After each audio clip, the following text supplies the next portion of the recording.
رمضان کے مہینے میں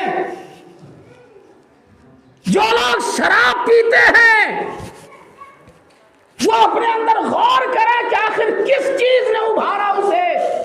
ارے شیطان نے تو ابھارا نہیں، شیطان تو زنجیر میں جکڑ دیا گیا، پیارے آقا کی حدیث ہے. نفس نے کیسے اسے ابھارا؟ ارے نفس کو توڑنے کے لیے اللہ رب العالمین نے روزہ رکھنے کا حکم عطا فرمایا.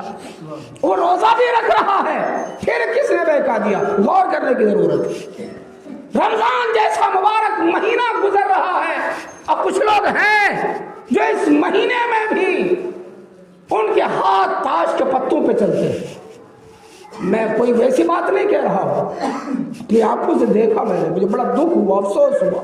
میں کسی کا نام لوں گا، کوئی کہے گا کہ صاحب میری انسلٹ ہی کر رہے ہیں. میں تو سب سے کہنا چاہتا ہوں آخر کیا جو لوگ بھی ایسا کرتے ہیں اس کا مطلب ہے کہ شیطان تو باہر آ نہیں سکتا، رب نے جکڑ دیا ہے. اور روزہ رکھ کے ہمیں اپنا نفس مارنے کا حکم دیا، اس کا مطلب ہے کہ ہمارے روزے میں کوئی نہ کوئی کمی ہو رہی ہے. ہمارا نفس ہمیں روک نہیں پا رہا ہے، تو ہمیں غور کرنے کی ضرورت ہے کہ ہمارے روزے میں کہاں کمی ہو رہی ہے کہ رمضان جیسے مہینے میں بھی ہم شراب پینے والے جیسا گناہ کر لیتے ہیں، تاش کے پتے کھیلنے والے جیسے گناہ کر لیتے ہیں. اور پتہ نہیں کوئی رکشے والا بھی جا رہا تھا، یہ محسوس ہوا کہ یہ کیا کر کے جا رہا. افسوس کی بات. درود شریف پڑھی اللہم صلی اللہ علیہ سیدنا مولانا محمد مبارک وسلم صلاۃ و سلام علیکم. صلاۃ و پیارے آقا کی حدیث پاک یاد آئی مجھے، بخاری کی حدیث ہے. حضرت ابو ہریرہ رضی اللہ تعالیٰ عنہ اس حدیث کے راوی ہے. پیارے آقا نے فرمایا الصیام جنۃ، روزہ ڈھال ہے. جس طرح سے کوئی حملہ کرنے والا حملہ کر رہا ہو، جنگ پہلے ہوتی تھی، ایک ہاتھ میں تلوار ہوتی تھی، ایک ہاتھ میں ڈھال ہوتی تھی. تلوار سے وہ وار کرتا تھا اور ڈھال سے جو دوسرا دشمن وار کرتا تھا اسے روکتا تھا. اور پیارے آقا نے فرمایا روزہ ڈھال ہے. سیام جنۃ، روزہ ڈھال ہے. فَإِنْ قَاتَلَهُ أَوْ شَاتَمَهُ فَلْيَقُلْ إِنِّي صَائِمٌ مرتين. اگر کوئی روزے دار سے جھگڑا کرے، قاتلہ قتال کرے، جھگڑا کرے، جنگ کرے، تو وہ کیا کرے؟ بدلے میں اس کے ساتھ جھگڑا کرے وہ. او شاتمہ، یا کوئی دوسرا اسے گالی دے. میں بخاری کی حدیث پڑھ رہا ہوں، حدیث صحیح ہے، بخاری کے اندر حضرت ابو ہریرہ اس حدیث کے راوی ہے. نبی نے فرمایا اگر کوئی تم سے جھگڑا کرے، کوئی تمہیں اگر گالی دے تو بدلے میں اسے گالی مت دے دو. آج ہوتا ہے رمضان جیسے مہینے میں اصل میں کبھی کبھی کچھ باتیں میں کہہ جاتا ہوں. ابھی رمضان ہی کے مہینے میں آپ کے پاس بھی فون وغیرہ آتے ہوں گے. رمضان کے مہینے میں فون آیا ایک آدمی نے، بالکل میرے خیال سے پہلا یا دوسرا رمضان تھا غالباً، اس نے ادھر سے الٹا سیدھا بکا، کچھ گالی بھی بکی. اب کیا ہونا چاہیے تھا؟ کیا پلٹ کے میں بھی گالی دیتا؟ اگر گالی دیتا تو رمضان کے مہینے میں، اور اگر میں یہ کہہ دوں کہ میں رمضان کا مہینہ ہے تو پتہ نہیں وہ فون کرنے والا ہے کون، مسلم ہے یا غیر مسلم ہے.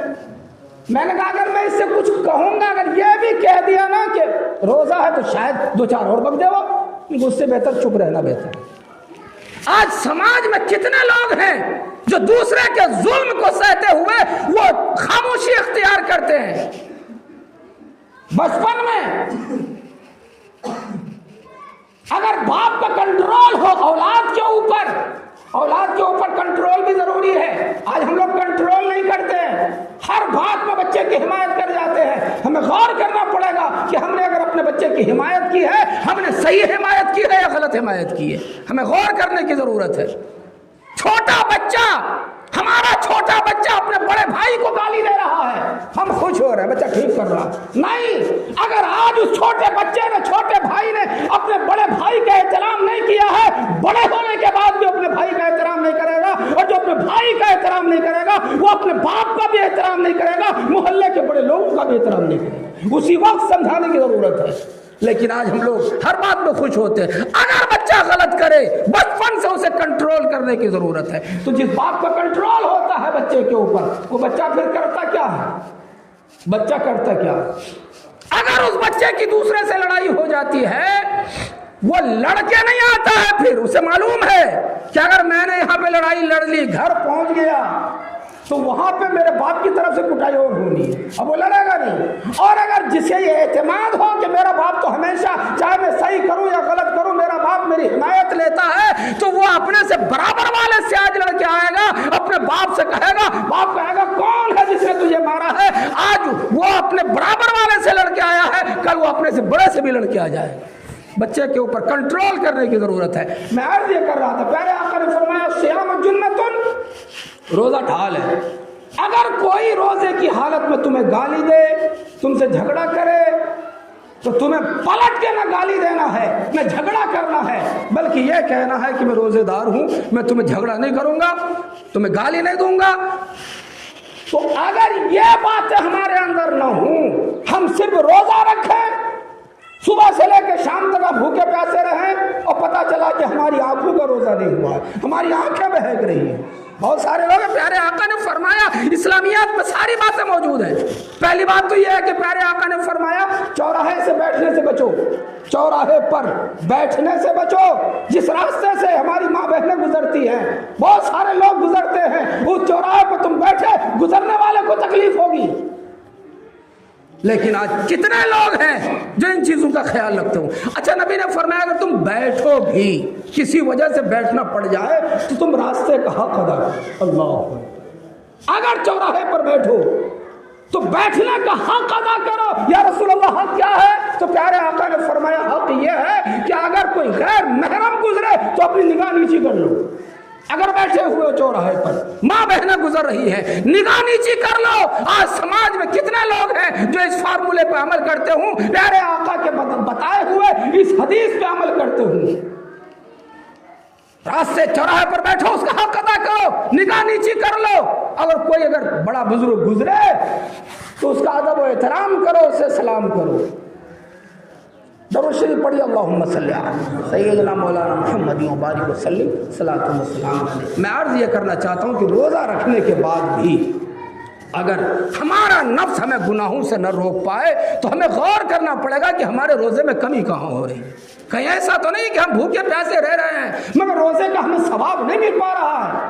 ابھی پچھلے جمعے میں نے غسل کے تعلق سے بات بتائی تھی، بہت ضروری ہے، احتیاط کی ضرورت ہے۔ پتہ نہیں پچھلے جمعے میں کہا تھا یا نہیں کہا تھا، حضرت مولا علی رضی اللہ تعالیٰ عنہ نے جب سنا کہ اگر جسم میں بال کا ایک بال بھی اگر سوکھا رہ گیا تو آدمی کا غسل نہیں ہوگا، پاک نہیں ہوگا، تو حضرت مولا علی اکثر گنجے رہا کرتے تھے کہ بال بہت سارے ہوں گے، کہیں ایسا نہ ہو دھونے میں کوئی بال رہ نہ جائے، اگر بال دھلنے سے رہ گیا میرا غسل نہیں ہوگا، میری نماز نہیں ہوگی، میری عبادت نہیں ہوگی۔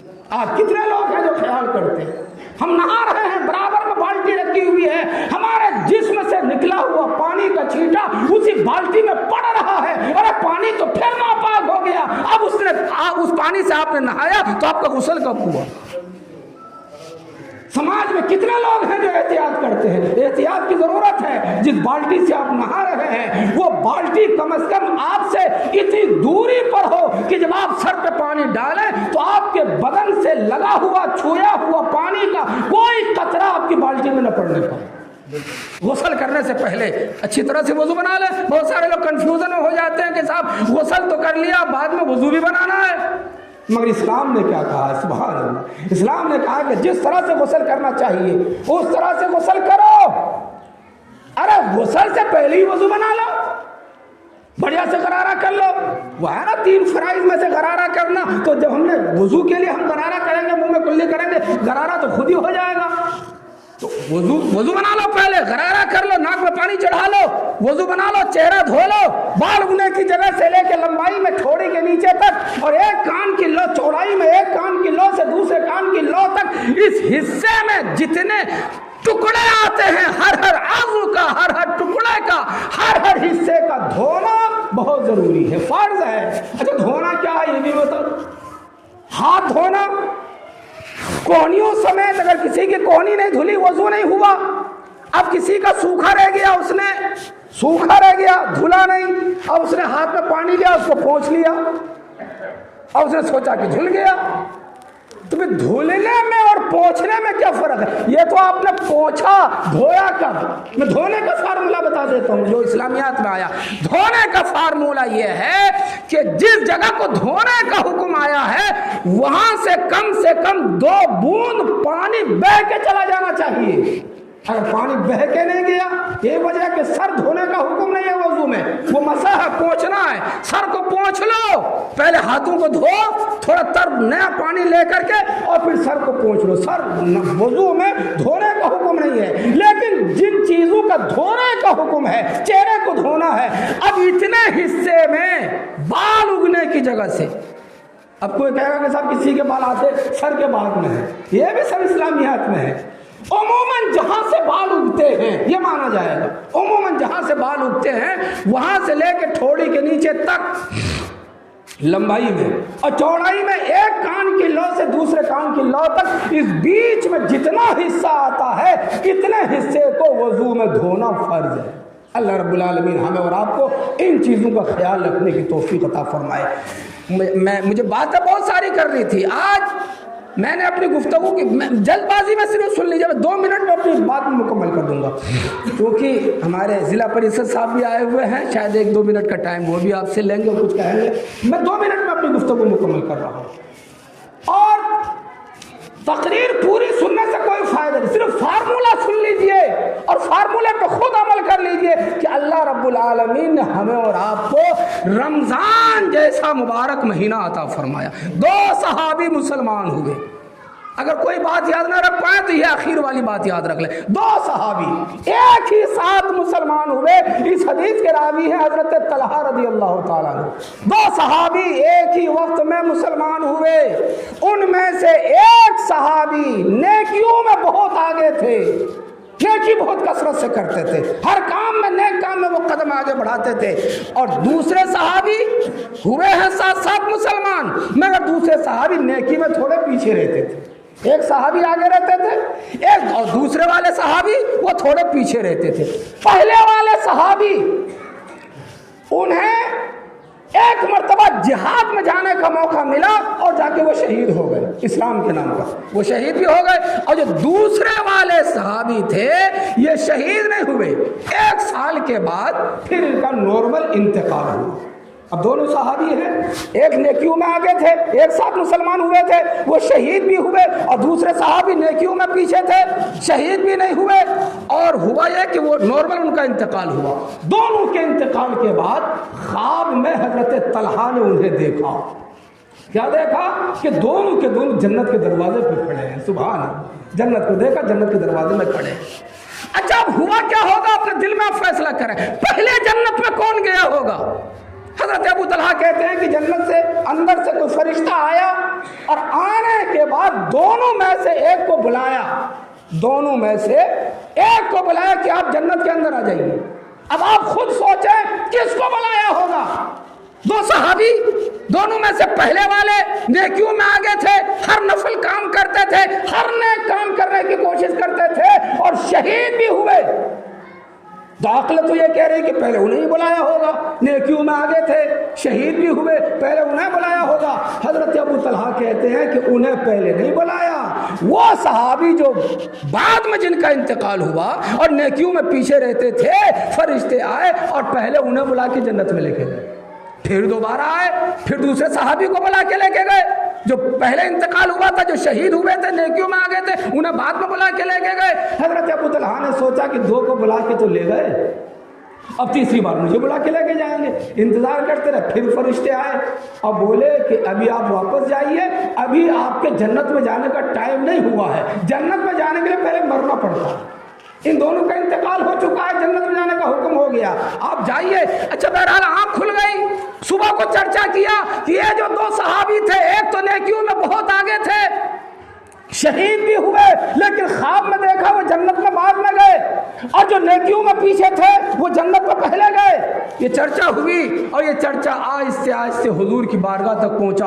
حضور نے ارشاد فرمایا تعجب مت کرو، یہ جو نیکیوں میں پیچھے تھے، جو شہید نہیں ہوئے، نارمل انتقال ہوا تھا، تم نے سوچا کہ یہ بعد میں جنت میں جائیں گے، ارے یہ بتاؤ یہ 1 سال کے بعد ان کا انتقال ہوا تھا، تو 1 سال کے پیریڈ میں انہیں ایک مرتبہ رمضان کا مہینہ زیادہ ملا کہ نہیں ملا؟ اللہ، رمضان کا مہینہ ایک مرتبہ انہیں چونکہ زیادہ مل گیا، اس لیے اس کی نیکیاں زیادہ ہو گئی۔ میں عرض